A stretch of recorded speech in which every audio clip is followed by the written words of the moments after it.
You have volume control for the stereo. So if you wanted to have the stereo on in this room and not in the middle area, you would just turn the switch down. There's one in there as well.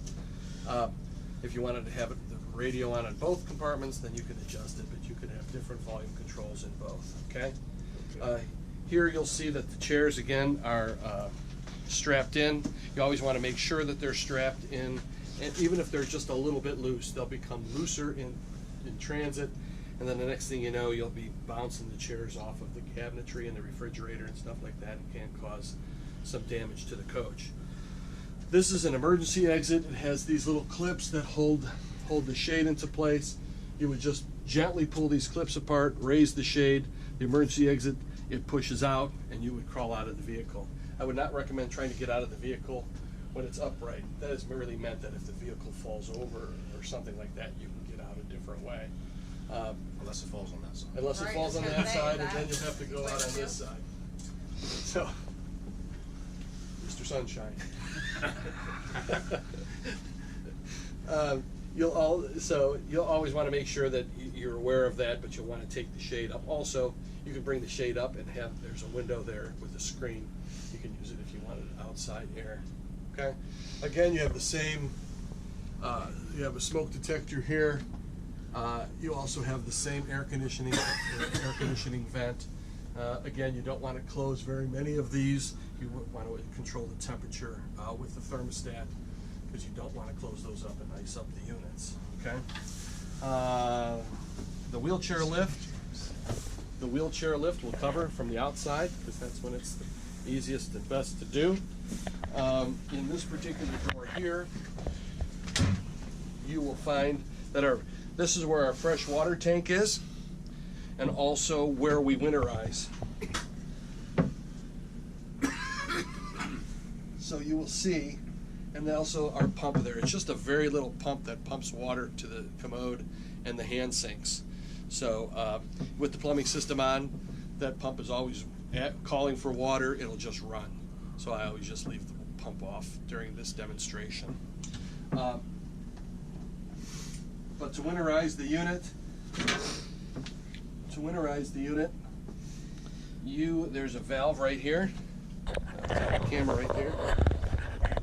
That valve, you will turn off, and there's another one back there, and you will turn it in the opposite direction.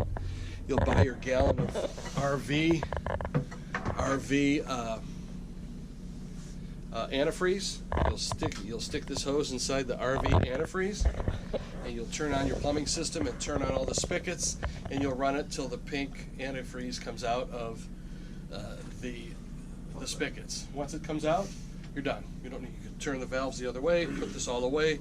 If you spill any of the antifreeze, wipe it up, and the unit is winterized, at least the inside. And then there's also drains on the outside. Then I'll show you how to drain the clear water, the clean water on the outside.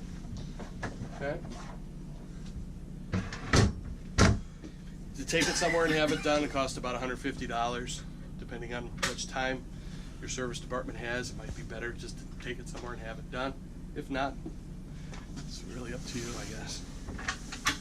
Under here, there's more storage. This trash can. This is the heater for this room. That little tow heater will really heat up this space pretty nicely. Okay. Up here, there's just storage. All the way down, there's 3 of them exactly the same, and that one is exactly the same as well. There's trash. This is a trash receptacle with a little pass-through door, and then there's more plumbing, hot and cold water feeds for this. Okay. And then we have the refrigerator, which is the last thing. Inside there, you will find that there are some keys, and I believe you probably know more about these than I do, it being a medical fridge. The only thing I would recommend inside that bag there are those 2 black keys for this. Did you ever lock one? No, I haven't. It's very easy. You stick the key in that slot and turn it, and anytime you're traveling, I would lock it. Yeah. Because if those samples come out, you'll have all kinds of a mess, I guess. And we probably would not want that. I know I would want it, and I'm not in that, I'm not in your field, but I would lock that every time, and you might, I don't know if you just want to keep the key someplace close for yourself to find, but there's 2 keys in there, and all the directions are in there as well. Okay? Any questions? Okay, cool.